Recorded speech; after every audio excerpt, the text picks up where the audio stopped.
আমরা দেখতে চাই না। সরকারকে আমাদের স্পষ্ট বার্তা। প্রিয় সিরাজগঞ্জবাসী, আপনারা সকলেই জানেন সংগ্রাম বঙ্গের লোক নাই, আমাদের উত্তরবঙ্গ বরাবরই বঞ্চিত থাকে। আমরা ঢাকা থেকে বিচ্ছিন্ন হয়ে যাবে। আমরা সরকারকে বলতে চাই অতি দ্রুত নিয়ে আসবেন আমাদের সহযোদ্ধা ইয়াসির আরাফাত ঈশান।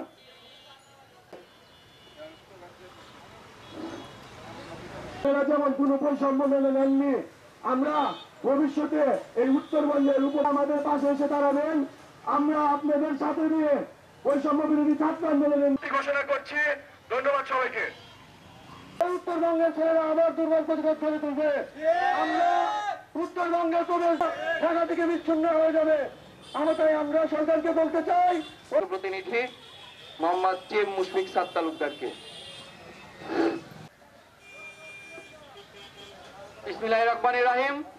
আমাদের উত্তরবঙ্গ থেকে কোনো উপদেষ্টা দেওয়া হয়নি, এবং যে উপদেষ্টাগুলো দেওয়া হয়েছে সব এক বিভাগ থেকে দেওয়া হয়েছে, চট্টগ্রাম বিভাগ থেকে। আমরা এই বৈষম্য মানি না, আমরা এই বৈষম্যের শিকার। আমরা উত্তরবঙ্গের ছাত্র জনতা 3 দফা দাবি দিয়েছি, সেই দাবি আমাদের মেনে নিতে হবে।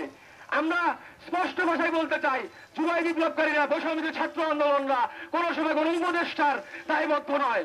আমরা দায়বদ্ধ শুধুমাত্র আমাদের শহীদ ভাইদের জন্য, শহীদ ভাইদের পরিবারের প্রতি, এবং আমরা দায়বদ্ধ আমাদের হাজার হাজার আহত ভাইদের উপর।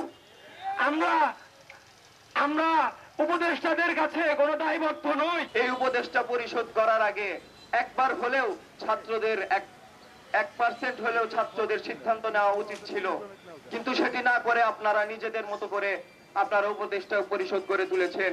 আমাদের উত্তরবঙ্গ থেকে আবু সাইদ ভাই, যে আন্দোলনের মহানায়ক, উত্তরবঙ্গের সন্তান তিনি, আমাদের উত্তরবঙ্গ থেকে কোনো প্রকার উপদেষ্টা দেওয়া হয়নি। এর জন্য আমরা আজকে একটি বিক্ষোভ সমাবেশ ডেকেছি।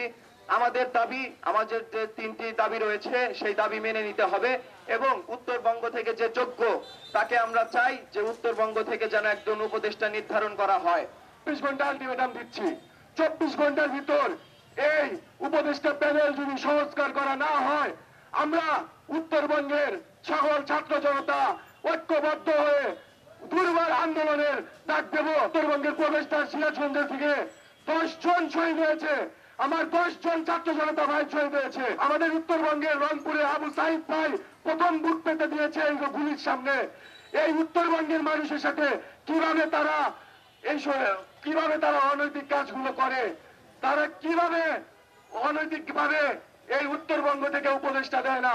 কথা বলতে চাই, আমাদের উত্তরবঙ্গ কেন বঞ্চিত, উত্তরবঙ্গ কেন বৈষম্যের শিকার?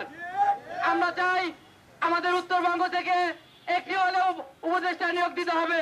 প্রধান উপদেষ্টার কাছে আমার একটি আবেদন, আমাদের উত্তরবঙ্গে উপদেষ্টা নিয়োগ দিতে হবে।